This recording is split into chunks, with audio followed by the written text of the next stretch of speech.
Pernahkah kamu merasa terjebak dalam cara pandang yang sama setiap kali menghadapi masalah? Di dunia yang semakin kompleks ini, cara berpikir kritis menjadi kunci untuk melihat segala sesuatu dari perspektif yang berbeda.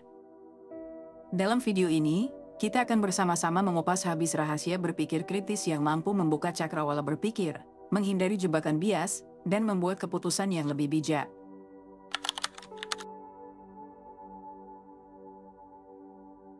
Berpikir kritis bukan sekadar mengikuti naluri atau asumsi.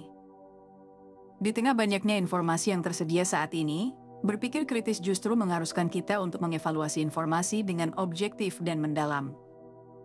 Ini adalah proses yang melibatkan pengamatan, analisis, dan penilaian secara menyeluruh terhadap berbagai sudut pandang.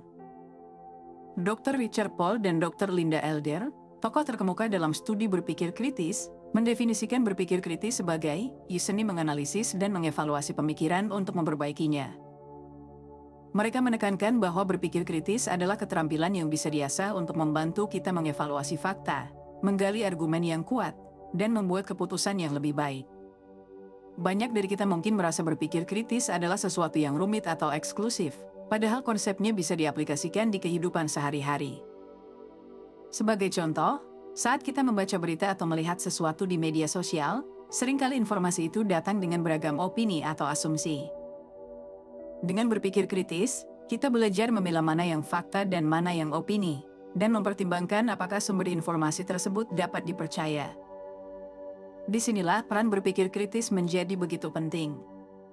Mengapa berpikir kritis menjadi penting, terutama di era informasi digital yang begitu cepat dan deras? Kita dihadapkan dengan banyak pilihan dan pandangan yang seringkali bertentangan.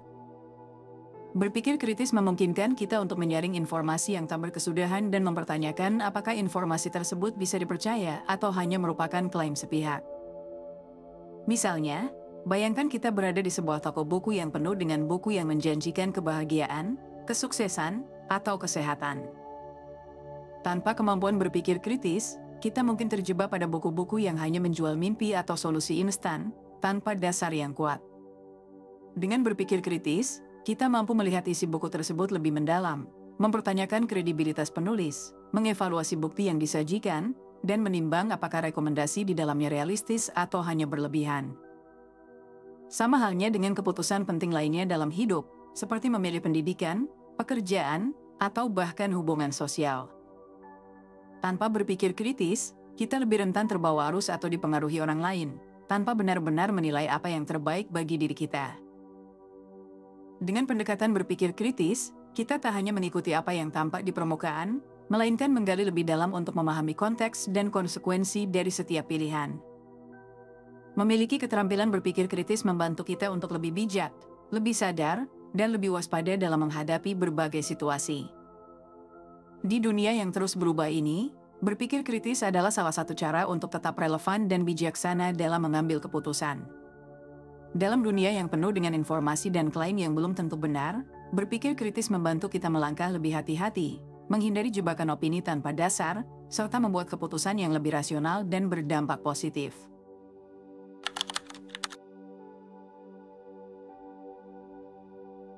Berpikir kritis adalah keterampilan yang bisa kita bangun melalui langkah-langkah yang jelas. Salah satunya adalah kemampuan untuk mengajukan pertanyaan yang tepat, mengumpulkan informasi yang relevan, dan mengevaluasi sumber informasi secara menyeluruh. Mari kita kupas langkah-langkah ini satu persatu. Langkah pertama dalam berpikir kritis adalah mengajukan pertanyaan yang tepat. Banyak dari kita mungkin berpikir bahwa mengajukan pertanyaan adalah hal yang sederhana, tetapi pertanyaan yang baik adalah fondasi dari pemikiran yang kritis. Pertanyaan ini harus mampu membuka perspektif baru dan menggali lebih dalam. Pertanyaan yang mendalam dan berbobot akan membantu kita untuk menembus permukaan informasi dan melihat lebih jauh ke dalam detail yang lebih penting. Sebagai contoh, bayangkan saat kita membaca berita yang menarik perhatian. Alih-alih langsung mempercayai isi berita tersebut, kita bisa bertanya, siapa sumber informasi ini? Apa yang mungkin menjadi motivasi di balik berita ini? Apakah ada kemungkinan bias atau kepentingan tertentu dari pihak penyaji informasi? Dengan mengajukan pertanyaan ini, kita sudah melakukan langkah pertama berpikir kritis, yaitu tidak langsung menerima informasi begitu saja, tetapi mengevaluasi kemungkinan adanya perspektif tersembunyi. Ada satu kisah menarik tentang seorang peneliti yang sukses memecahkan misteri hanya karena dia berani mengajukan satu pertanyaan yang tak terduga. Peneliti ini sedang mempelajari pola cuaca dan iklim, tetapi hasilnya selalu tanpa acak dan tidak berhubungan.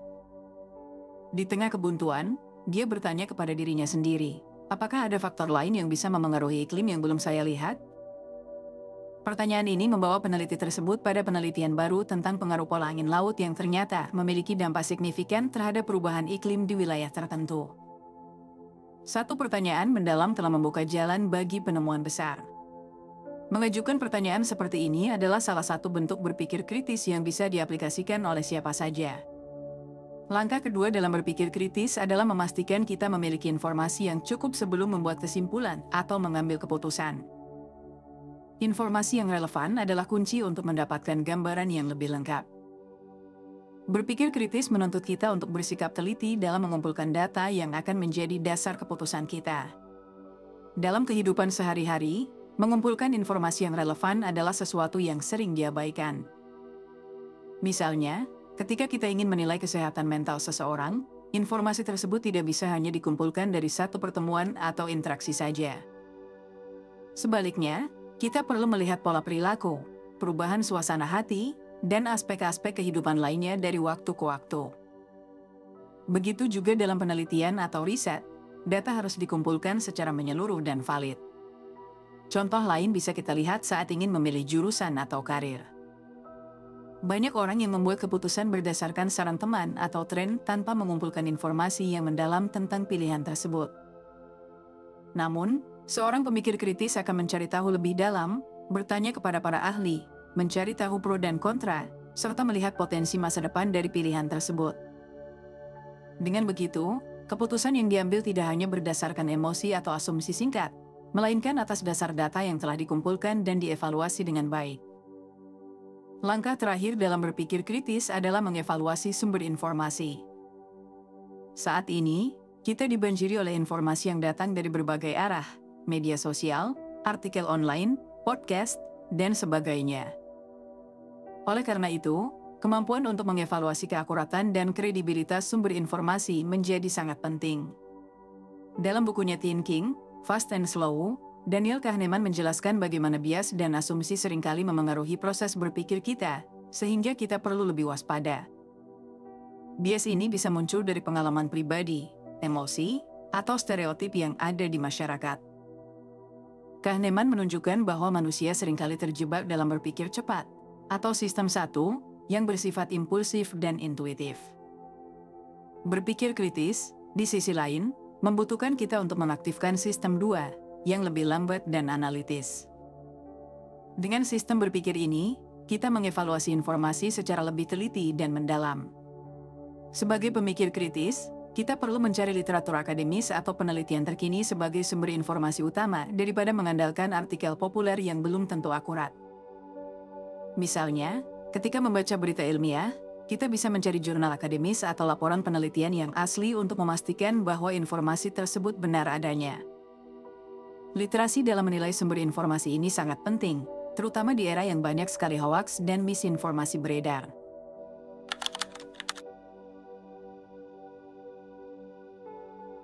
Berpikir kritis bukan hanya tentang mengevaluasi informasi secara mendalam, tetapi juga tentang mengatasi hambatan-hambatan mental yang dapat memengaruhi keputusan kita.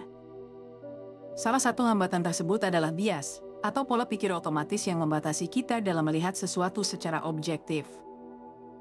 Dengan memahami apa itu bias dan bagaimana cara mengatasinya, kita bisa menjadi pemikir yang lebih objektif dan adil.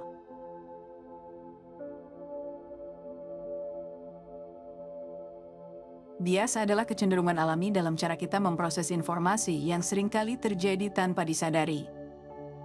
Bias memengaruhi persepsi kita dan bisa membuat kita lebih mudah menyetujui atau menolak suatu informasi tanpa evaluasi mendalam. Bias ini bisa sangat berbahaya karena membuat kita terjebak dalam pemikiran sempit dan sulit menerima perspektif lain.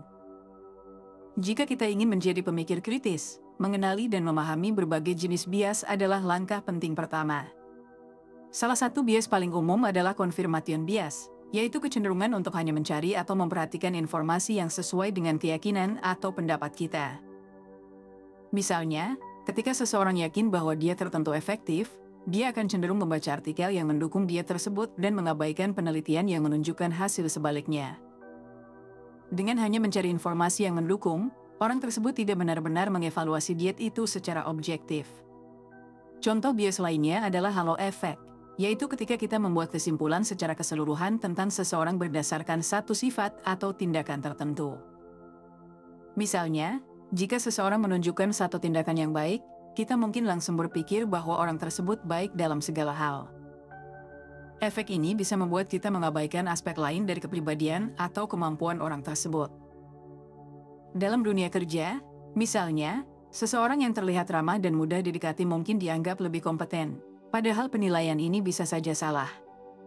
Ada juga anchoring bias, di mana kita terlalu terpaku pada informasi pertama yang kita terima dan menggunakan informasi itu sebagai jangkar dalam membuat keputusan. Sebagai contoh, ketika kita mendengar harga awal dari sebuah produk, harga tersebut menjadi patokan, sehingga ketika ada diskon, kita merasa mendapatkan harga yang lebih baik meskipun produk itu mungkin masih mahal. Bias ini dapat membatasi kemampuan kita untuk berpikir kritis, karena membuat kita sulit menilai sesuatu secara objektif tanpa tergantung pada jangkar awal tersebut.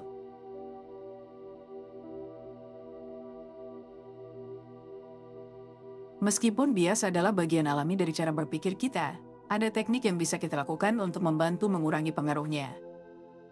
Salah satu teknik tersebut adalah self-check, atau melakukan pemeriksaan diri. Teknik ini melibatkan latihan untuk mempertanyakan apakah ada pandangan tertentu yang memengaruhi pendapat atau keputusan kita. Ketika kita memiliki pendapat kuat tentang sesuatu, langkah pertama adalah bertanya pada diri sendiri, apakah saya berpikir seperti ini karena informasi yang lengkap, atau hanya karena keyakinan awal saya? Salah satu metode sederhana untuk melakukan self-check adalah dengan menuliskan argumen yang mendukung dan menentang pandangan kita. Misalnya, jika kita percaya bahwa sebuah merek smartphone adalah yang terbaik, kita bisa menuliskan argumen yang mendukung dan menentang keyakinan tersebut. Dengan cara ini, kita terlatih untuk melihat dari dua sisi, yang membantu kita mengatasi confirmation bias dan berpikir lebih objektif. Semakin sering kita melakukan self-check, semakin mudah bagi kita untuk mengenali bias dan berusaha mengatasinya. Teknik lainnya adalah mencari sudut pandang berbeda secara aktif. Jika kita cenderung setuju dengan satu sisi suatu argumen, berusahalah untuk mencari argumen yang berbeda atau bahkan berlawanan.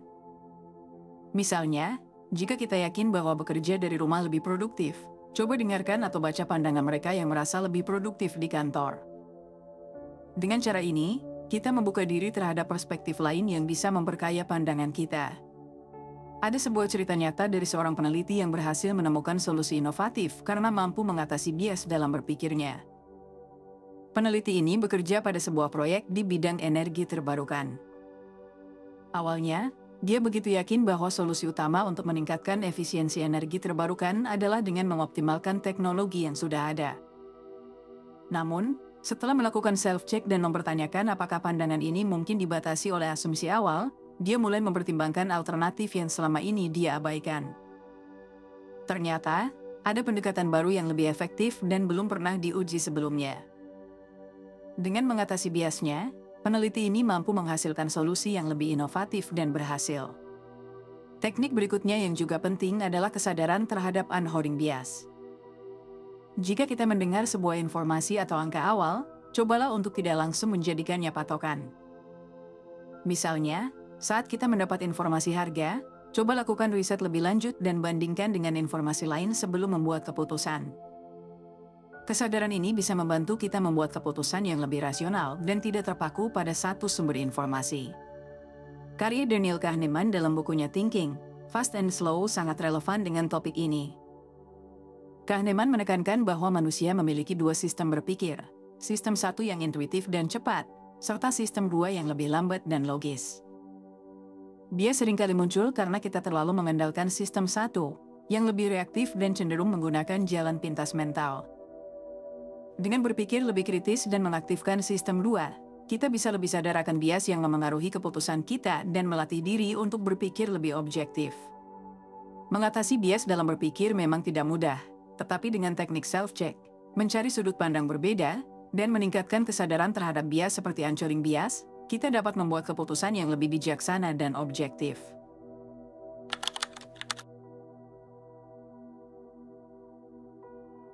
Berpikir kritis bukan hanya keterampilan yang bermanfaat untuk situasi akademis atau pekerjaan, tetapi juga merupakan alat yang bisa digunakan dalam berbagai aspek kehidupan sehari-hari.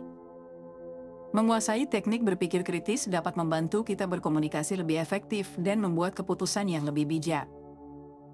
Salah satu area di mana berpikir kritis sangat diperlukan adalah dalam komunikasi. Kita seringkali terburu-buru untuk merespons, terutama ketika kita merasa emosional atau tertekan.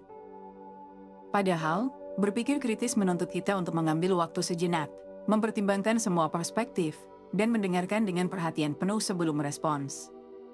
Menghindari asumsi adalah salah satu elemen penting dalam berpikir kritis saat berkomunikasi. Misalnya, dalam percakapan sehari-hari, kita cenderung menganggap bahwa kita tahu apa yang dimaksud oleh orang lain atau bahkan menebak-nebak maksud mereka. Namun, asumsi semacam ini seringkali menyebabkan kesalahpahaman. Meluangkan waktu untuk mendengarkan secara aktif sebelum merespons adalah langkah penting dalam berpikir kritis yang dapat menghindarkan kita dari konflik dan membantu membangun hubungan yang lebih kuat. Salah satu teknik praktis dalam mendengarkan aktif adalah dengan merangkum apa yang dikatakan orang lain dan menanyakan kembali apakah pemahaman kita sudah benar. Misalnya, kita bisa mengatakan, "Jadi, kalau saya mengerti dengan benar, kamu merasa bahwa..." Dengan begitu, kita bisa memastikan bahwa kita memahami maksud orang tersebut sebelum melanjutkan diskusi. Ini adalah cara yang efektif untuk menghindari miskomunikasi dan menunjukkan bahwa kita menghargai perspektif orang lain. Pengambilan keputusan adalah aspek penting lainnya dalam hidup yang bisa ditingkatkan dengan berpikir kritis. Dalam kehidupan sehari-hari, kita sering dihadapkan pada pilihan, baik kecil maupun besar, yang dapat memengaruhi masa depan kita. Contohnya, keputusan besar seperti memilih karir atau tempat tinggal dapat berdampak jangka panjang, sehingga memerlukan proses pemikiran yang lebih mendalam. Dengan menerapkan berpikir kritis, kita dapat memastikan bahwa setiap keputusan didasarkan pada evaluasi yang menyeluruh dan bukan sekadar emosi atau asumsi. Salah satu teknik yang bisa diterapkan adalah dengan mempertimbangkan berbagai alternatif serta dampak dari setiap pilihan yang ada. Sebagai contoh, dalam memilih karir, kita bisa mempertimbangkan berbagai faktor seperti peluang pertumbuhan, minat pribadi, dan lingkungan kerja. Dengan demikian, kita tidak hanya terjebak pada satu sudut pandang atau pilihan pertama yang terlintas di pikiran. Contoh praktis dalam pengambilan keputusan, misalkan kamu sedang mempertimbangkan untuk menerima tawaran pekerjaan di perusahaan baru. Daripada hanya fokus pada gaji yang ditawarkan, berpikir kritis membantu kita mempertimbangkan aspek lain seperti keseimbangan kerja dan kehidupan pribadi, peluang pengembangan keterampilan, dan budaya perusahaan tersebut. Kita bisa bertanya pada diri sendiri, apakah lingkungan ini mendukung pertumbuhan aku dalam jangka panjang? Atau apakah pekerjaan ini sejalan dengan nilai dan tujuan hidup aku? Pertanyaan-pertanyaan ini membantu kita membuat keputusan yang lebih bijaksana dan tidak terburu-buru.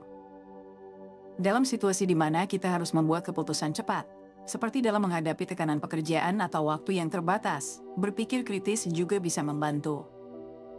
Caranya adalah dengan mengambil beberapa saat untuk melakukan penilaian singkat dan mempertimbangkan apakah ada alternatif yang mungkin belum kita pikirkan. Dengan demikian, meskipun keputusan harus diambil dengan cepat, kita masih bisa melibatkan sedikit pemikiran kritis untuk hasil yang lebih baik. Memasukkan berpikir kritis dalam rutinitas harian membutuhkan latihan, tetapi manfaatnya sangat besar dalam membantu kita membuat pilihan yang lebih sadar dan memahami situasi dengan lebih baik. Cobalah untuk membangun kebiasaan berpikir kritis dengan terus mempertanyakan asumsi, mencari perspektif berbeda, dan menilai dampak dari keputusan kita.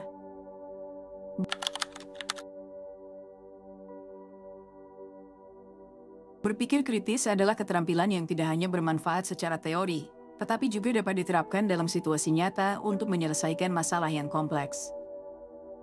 Bayangkan seorang insinyur yang bekerja dengan mesin-mesin canggih dalam suatu pabrik. Suatu hari, salah satu mesin utama mengalami kerusakan yang signifikan, dan pabrik tidak bisa beroperasi dengan normal tanpa mesin tersebut. Alih-alih langsung mencari cara untuk memperbaiki mesin dengan metode standar, Insinyur ini memutuskan untuk menggunakan pendekatan berpikir kritis.